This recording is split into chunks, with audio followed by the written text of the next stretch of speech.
Hey everybody, it's Glenn. I trust you had a great Christmas. I did, but unfortunately in these last few days I've been feeling a bit under the weather.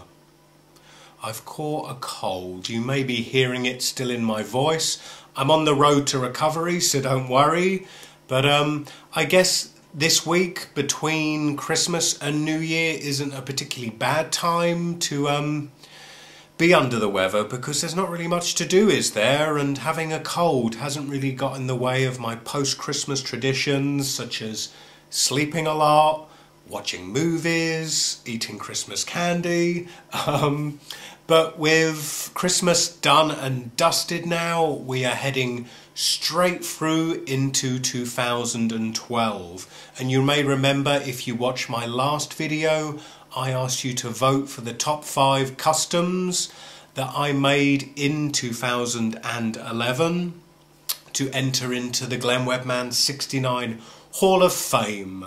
So a whole bunch of you have voted. If you are yet to vote, check out the link to that video in the description beneath this video and make your picks.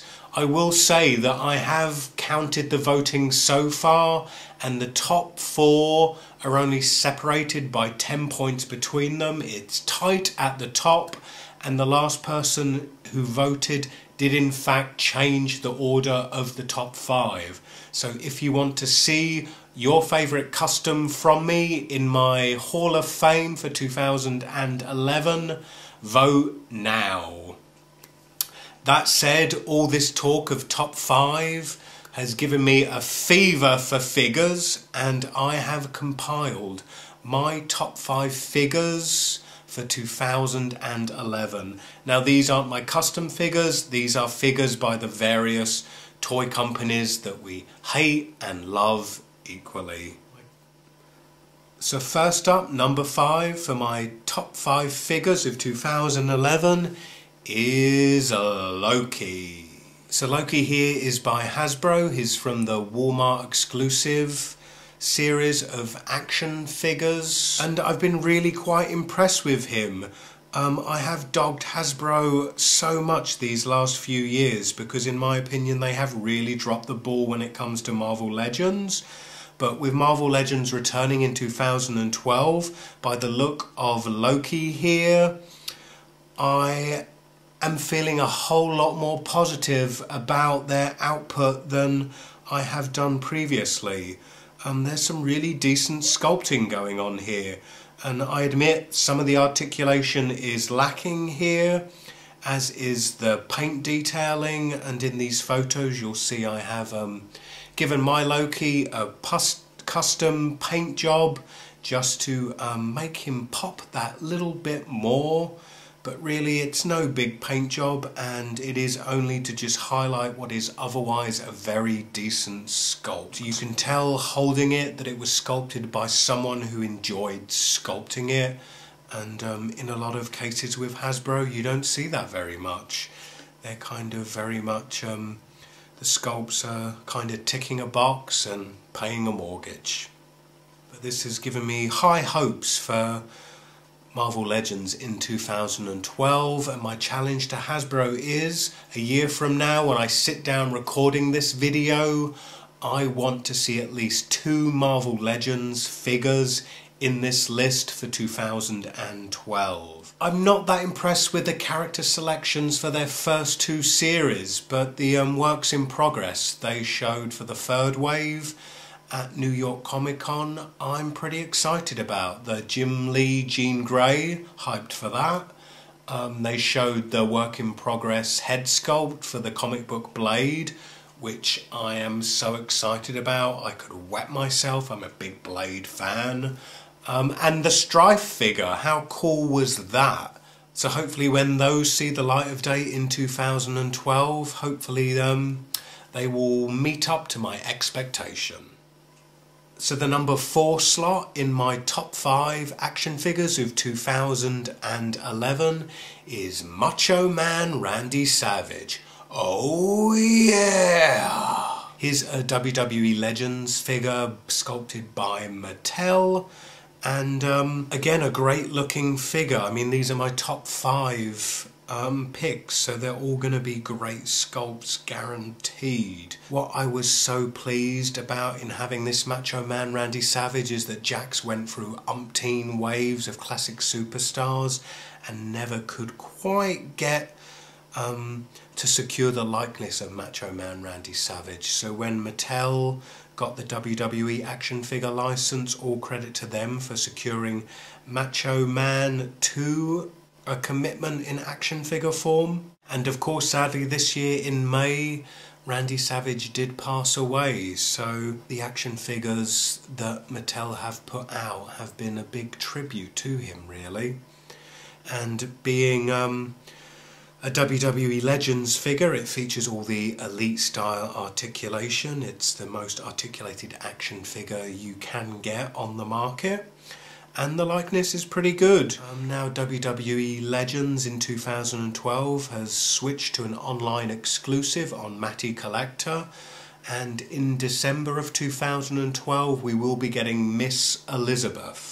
So she should look great alongside Macho Man Randy Savage here, and who knows, if the Miss Elizabeth figure is any good, maybe she'll be on this list a year from now. Third up in my top 5 figures of 2011, it's George from Gremlins, sculpted by Nika. The head sculpt is by Trevor Zammit, who's pretty much laid his magic touch to most of the Gremlins, as well as Nika's Predator and Freddy figures. And I'm a big fan of the Gremlins movie. Recently watched the double bill Gremlins and Gremlins 2, the new batch, on the big screen here in London on the 23rd of December. Bit of a Christmas treat for me.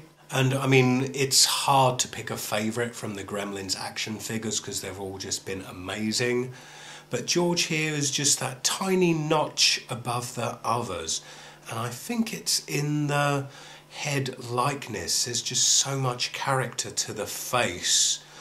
Beyond the head sculpt, the Gremlins figures have been a bit of a surprise really, because this line by Nika, the relaunched Gremlins, I've been surprised by how much articulation they've managed to squeeze into the Gremlins figures. Nika not really known for the articulation, but they are way more articulated than their previous Gremlin efforts. So I'm looking into 2012 for Gremlins to continue strong. In 2011 at San Diego Comic-Con, they did debut the prototype for the Mohawk Spider Gremlin, which I myself have produced a custom effort, which you may be familiar with here on my channel. Strangely, that figure disappeared from Nika's Gremlins display in the New York Comic Con in October or November, whenever that was.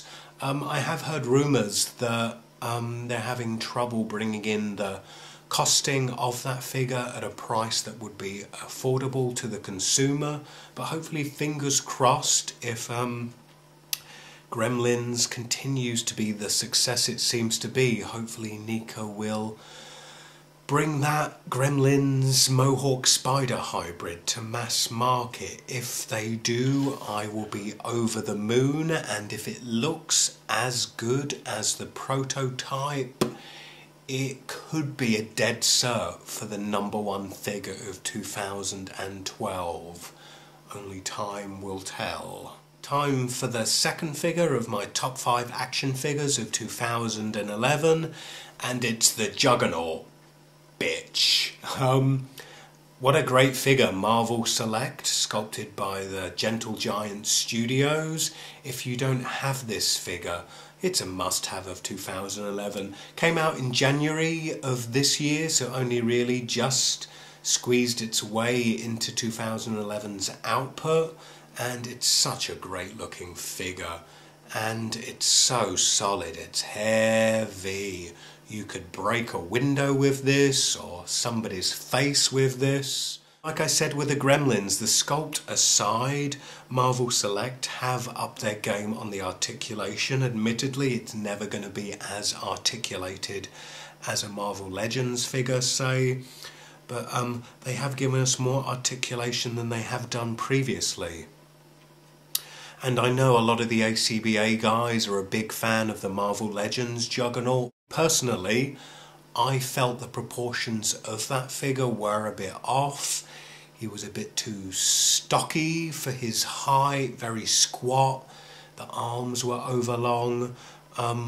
All those I felt were corrected with the Marvel Select figure. It's a brilliantly proportioned figure and just looks amazing. And now, my number one figure of 2011. Insert your own drum roll, please. It's Swiftwind. I love this figure so much. Oh yes, it's a flying unicorn with wings coloured like a rainbow. It's probably the girliest action figure you could own, but I know a lot of you will write it off as just that, being way too girly. If you are, then you are missing out on a great action figure. This just looks so good. I love looking at this across the room. It makes me smile to myself and I just nod with collector satisfaction that I own it. It's, you know, of course it's sculpted by the Four Horsemen who do all the Master of the Universe Classics figures, and as such it's an amazing sculpt. There's so much detail to it. You can see the kind of veins in the feathers of the wings, plus you know, the articulation is great on it. It's got multiple points of articulation in the legs, and now no She-Ra figure is complete without Swiftwind. So as for 2012 concerning the Master of the Universe Classics, I have for the first time signed up for the MOTUC subscription, so there's no more white screen of doom for me when I will simply sit back in luxury and wait for Matty to ship the monthly figure to me. Of the figures announced for 2012 so far from the Master of the Universe Classics, I am super excited about the subscription exclusive Shadow Weaver. Shadow Weaver is one of my favourite characters. She's just an all-around creepy horde hottie, and I hope to see her on this list in 2012. Anyway, those have been my picks for the top 5 figures of 2011. I'm sure you're bound to disagree with most of them. If you do, why not submit a video response to this video? If you want to throw together a video announcing your favourite figures of 2011, I will automatically accept your video. Let's get a discussion going. Let's talk it out, people. And on January 1st, I will be announcing the 2011 Hall of Fame class for my custom action figure Hall of Fame. So as I said earlier, don't forget to vote. Anyway, see you in 2012. Don't forget to comment, rate and subscribe. Bye.